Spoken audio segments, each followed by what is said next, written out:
Hello to new subscribers and viewers, and thank you to returning subscribers and viewers.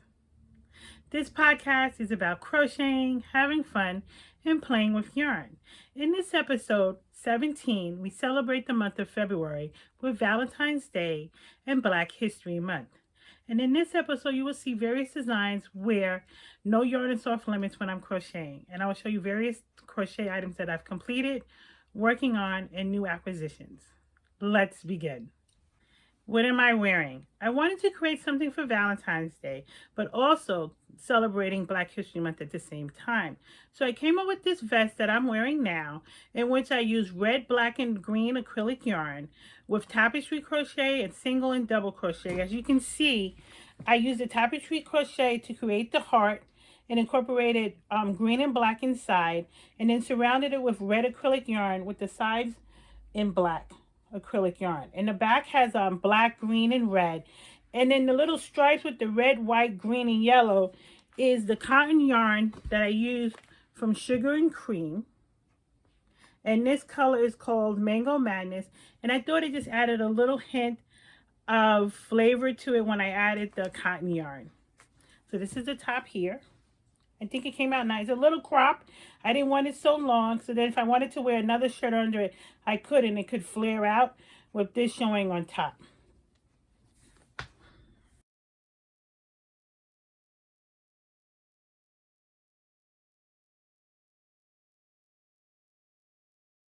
The next design I created was originally a shawl, and then I changed it into a top because I didn't think I would get much use from it as a shawl.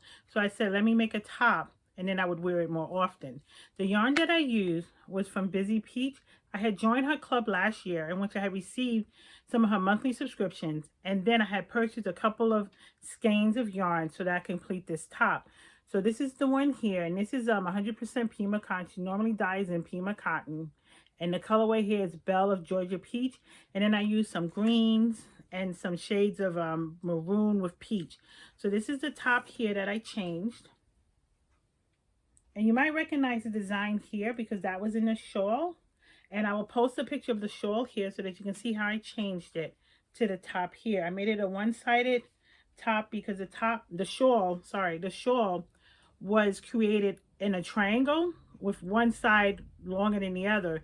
So I didn't want to change take out the whole thing. So I just decided that I would use the shape that I have and then use part of the design towards the back too. So this is the back and this is the front. I do have enough yarn to make another sleeve, but I decided that I would leave it as a one-sided arm and then just have the strap here.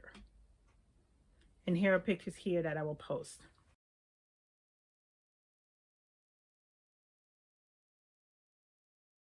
Next design I completed, I have been working on with the James Brett Flutterby Animal Prints yarn, which is super chunky. So this is some of the yarn here. When you crochet with it, it turns up like an animal print. And this was super chunky, 98 yards and 100% polyester. So I had created a fashion design that I needed for a fashion show. And I had leftover yarn, and I decided that I would purchase more yarns in different colors because I wasn't sure when I created the original design which yarns I was going to use, but I had so much left over, I decided that I would make a vest. But the vest was too thick, so I decided that I would change it into a dress. So this is a dress here using the James Brett Flutterby and then Chanel black yarn. And I also used the Bernat Blanket Ogo yarn in this design. So this is the front here. As you can see, the different James Brett yarn in the different shades. There's about 3 of them in here. The animal print, and then you have the tiger print, a lighter print, and then you have a print mixed with purple, shades of purple. And the sleeves, what I did is I tried to match it as close as possible to the design here. And this was the Ogo yarn in Toasted Almond. So I just made sure like the sleeves try to match based on the yarn that was given in the Bernat Blanket. I think it came out nice. It's a little heavy. I like the way it came out. And I think it was a better choice to make it a dress as opposed to a vest. So the old gold yarn that I used was the Bernat blanket one in this circle container. The yarn was fine to work with. I had no problems working with the yarn. I think it worked up really nice. I just used an M hook to crochet with, and I left the sleeves open lace. So here it's like single crochet in chains, because I didn't want the sleeves too bulky, and I thought that leaving it as a chain with chain stitches would make it a little bit lighter and lacier. And then I just added the remaining Flutterby yarn that I had to the bottom of the sleeves to make it cohesive with the rest of the dress. And I'll post a picture here, and I also post a picture of the dress that I did for the original design when I had this leftover yarn.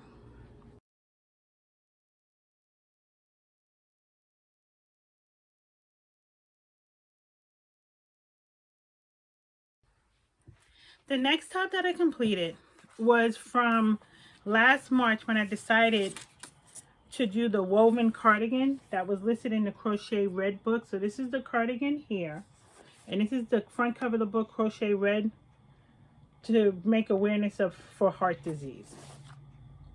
So I finally finished the little bolero cardigan, and this is it here.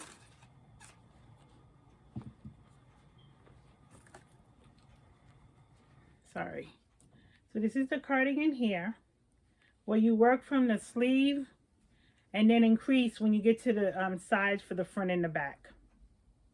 I think it turned out really nice, and I'm still debating if I want to add a button or two. So right now the design doesn't call for a button, but I might want to add one later. So the yarns that I use for this cardigan was the K&C plush yarn. So this is the plush yarn here, and it was discontinued. And then also I used the plume, and this one was the plume is a maroon color. So the majority of the sweater is created in the plume yarn. I wish I had one more ball of the plume yarn, because then I would have done another row around the neck and sides to complete the design.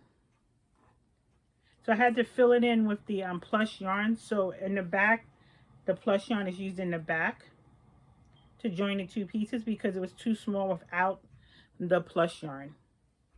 So I just think I needed one more, but it's discontinued and I can't find another ball of that yarn. But I still like it, and it came out really nice for a short cardigan.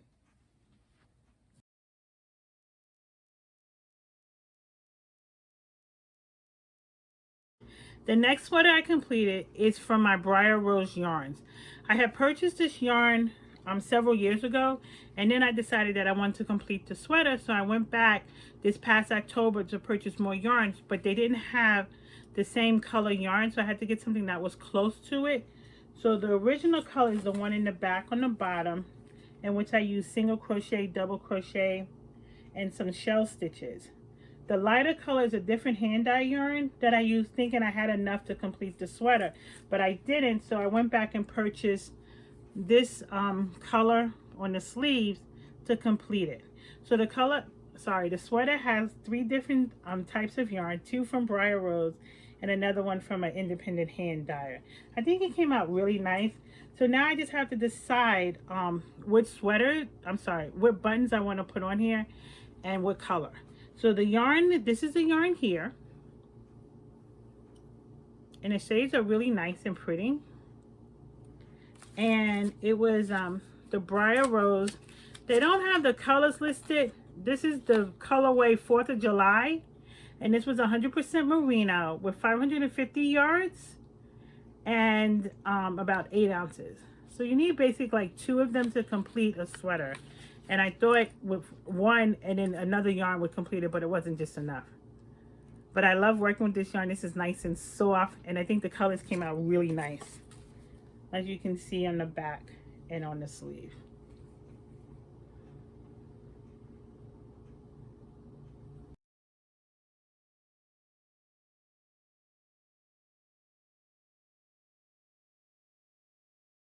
that concludes my finished items. So now I will show you some works in progress. One of the items that I'm working on is this top here. And the reason I do a lot of tops and not sweaters because it's kind of warm, and I always wear a shirt underneath. So if I wear a shirt underneath the sweater, depending if the place has heat, it's too hot to wear, and then I'm not able to wear the sweater. So I get more wear out of the tops and vests that I make, or the tunics I make, because I can just wear a a shirt on the outside and it's not as warm. Top that I'm making here for Black History Month. This colorway was created by the Neighborhood Fiber Company, and it was called Juneteenth. And the thing is, when I purchased this yarn, I made a mistake. I had purchased 100% wool one, and then one with mohair, not knowing the size was like a size 1 lace weight, and it was difficult to work with, so I had to combine the two together.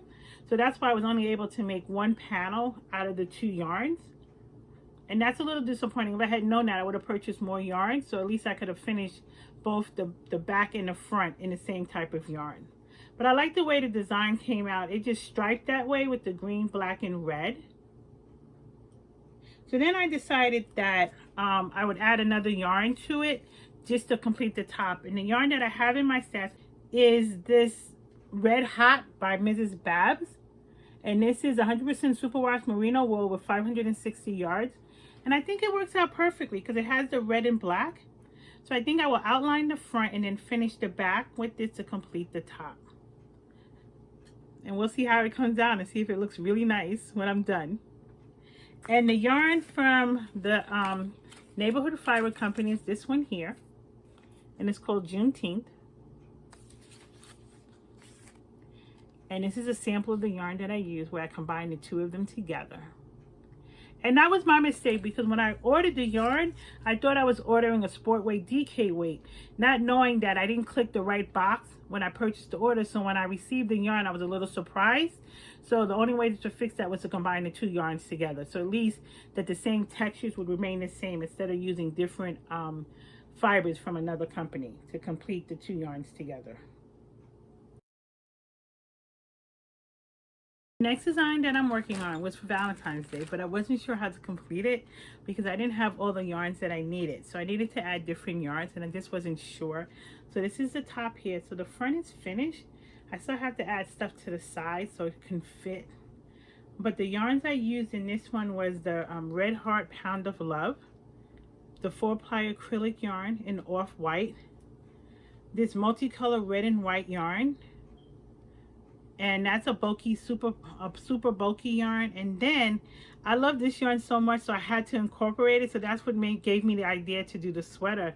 And what it is this big twist Sherpa yarn. And this yarn is just nice and fun to work with. It has the fur and it has a strip of rust. However, when you put it with the top, you barely see the strip of rust. And I thought it worked perfectly with this maroon here.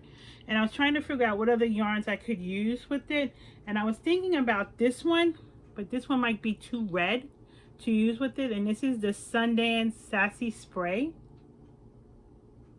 So I might just add more of the Pound of Love yarn with this one, because I can't find any more of this red and white. I'm not sure if it's Lion Brand or Bernat. And I was looking for the red and white and I couldn't find it. So that's the dilemma here, just to go with more of the red and white for the back, or try to find another red and white yarn, because I want to add more of this Sherpa yarn because I think it's really pretty. And it came out nice. It's nice and fluffy. It's nice to touch.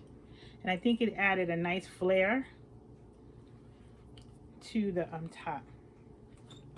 So now I will share with you some of my acquisitions that I made. One of the things I purchased was this Bernat yarn. I was going to create it with the other dress, but I used the Ogo instead. So this one is the Blanket Confetti yarn, and this color is Vapor Confetti. So the thing is, I found the perfect design that can make a crop top. And this is designed from Joanne website, and it's called the Open Crochet Crop Top. So I think I'm going to try it with this yarn to see how it comes out. And I think that'd be a little nice cute top to make and wear over a little shirt and jeans. When I showed you this Sherpa yarn here, I found another one from Yarn Bee. This one here is Simply Sherpa. And this one is in a grayish color, but you can see the difference. This is called a Sherpa, but you see how the black and the gray are connected, as opposed to the one from Big Twist, where it's like a line and then the fur comes outside of that line. So I might combine the two of these together to finish off the top. We'll see how it looks together. The other yarns that I purchased was from Fab Funky Fibers, and I purchased this after participating in the virtual Vogue knitting, and I just love the colors and the way it's supposed to stripe up. So these are called Happy Days, and it's self-striping with 75% merino and 25% nylon. But I love the pink and the orange, and I couldn't decide, so I decided to get both of them. And this is a thin yarn, so this is like a sock yarn fingering weight, and it's Superwash. I might combine the two or keep them separate.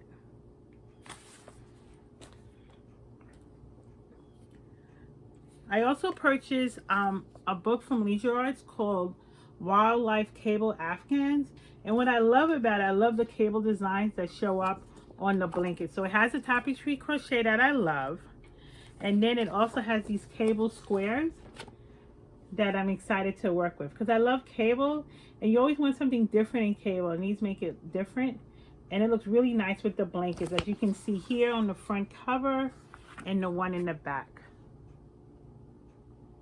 So I'm looking forward to start working on these tapestry crochet. I'm not sure which one I'll do first.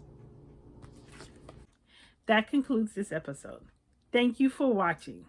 Please like and subscribe to my channel, and please hit the notification bell so you'll know when the next video comes up.